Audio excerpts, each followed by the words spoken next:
ఎదుటి వ్యక్తికి మనమిచ్చే మర్యాదను బట్టి ఎదుటి వాళ్ళు మనకు ఇచ్చే సంస్కారం ముడిపడి ఉంటుంది. ఎదుటి వ్యక్తిని గౌరవించాలనే సంస్కారం నీకు లేనప్పుడు ఎంత చదువు, ఎంత అనుభవం ఉన్నా లేనట్టే. పెరటిలో కలుపు మొక్క పెరిగినంత తొందరగా తులసి మొక్క పెరగదు.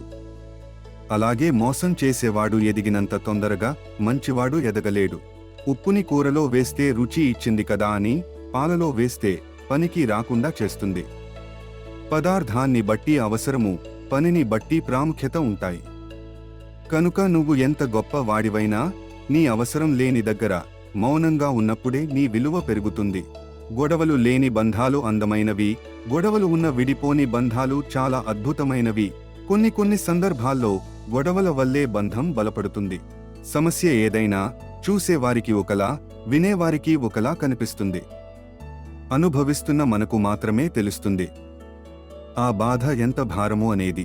చిన్న విషయాలకు గొడవపడి, కోపడి, అలిగి మళ్ళీ ఏం జరగనట్టు మాట్లాడేవారు మీ జీవితంలో ఉంటే అస్సలు వదులుకోకండి. ఎందుకంటే వారి మనసులో ప్రేమ తప్ప మరి ఏమీ ఉండదు. మనిషి తన సంతోషాన్ని వస్తువుల్లో వెతకటం మొదలుపెట్టినప్పుడు నుండి నిజమైన సంతోషం కనిపించకుండా పోయింది. సహాయం కోరి ప్రతి ఒక్కడు బిచ్చగాడు కాదు, కానీ సహాయం చేసే ప్రతి ఒక్కడు దేవుడే. ఎంత గొప్ప బంధమైనా ఏదో ఒక సమయంలో మనల్ని వదిలి వెళ్ళక తప్పదు. చివరి వరకు మనతో ఉండేది వాళ్ళ జ్ఞాపకాలు మాత్రమే. లక్ష్యం కోసం పనిచేస్తున్నప్పుడు పిచ్చివాడిలా అనిపిస్తావు, కానీ గెలిచాక గొప్పవాడిలా కనిపిస్తావు. ఒక్కసారి గట్టిగా ప్రయత్నించి చూడు, గెలిస్తే గొప్పవాడివి అవుతావు. ఓడిపోతే గెలవడానికి కావలసిన అనుభవాన్ని సాధిస్తావు. మనం మాట్లాడే మాటలను న్యాయమైన ఉండాలి, లేదా నిజమైన ఉండాలి. తప్పుడు మాటలు మాట్లాడి కప్పిపుచ్చుకుంటే నీ మనస్సాక్షికి జవాబు చెప్పాల్సి ఉంటుంది. ఏదో ఒక రోజు గొంతులోకి దిగిన తరువాత నాలుకకి రుచి తెలియదు.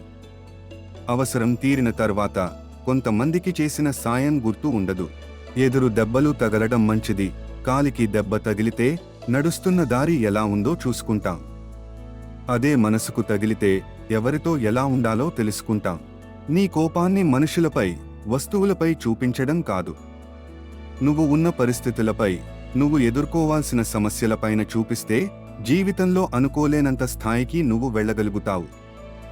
లేదు అలాగే ఉంటాను అనుకుంటే చాలామందిని దూరం చేసుకోవాల్సి వస్తుంది. నిన్ను ఓడించే శక్తి ఓటమికి ఉంటే గెలిపించే సత్తా నీ ఓపికకు ఉంది. సంపద ఏముంది, ఎలాగైనా వస్తుంది, కానీ సంతోషం కదా కావాల్సింది. అదే కదా జీవితం అంటే. ఎవరో నిన్ను బాధ పెట్టారని వాళ్ళు తిరిగి బాధపడాలని ఎప్పుడూ కోరుకోకు. తెలియక బాధ పెడితే క్షమించు, తెలిసి బాధ పెడితే తీర్పు కాలానికి అప్పగించు. నువ్వు మాత్రం ప్రశాంతంగా జీవించు. పుకార్లు శత్రువుల ద్వారా పుట్టి, అజ్ఞానుల ద్వారా పాకి, మూర్ఖుల ద్వారా వ్యాప్తి చెందుతాయి. నీ ముందు ఉన్న సమస్య చిన్నదా పెద్దదా అని కాదు, నువ్వు ఎంత బలంగా నిలబడ్డావు అనేది ముఖ్యం. నీ కథను మార్చుకోవాలంటే ఆ సమస్యకు ఎదురెళ్ళి పోరాడు. అంతేగాని భయపడిపోయి అక్కడే కూర్చుంటే ఏదీ మారిపోదు. ఇతరులలో లోపాన్ని వెతకడం వల్ల మీకు వచ్చేది ఏమీ లేదు. మీకు మనశ్శాంతి లేకపోవడం తప్ప ఇంకేమీ రాదు.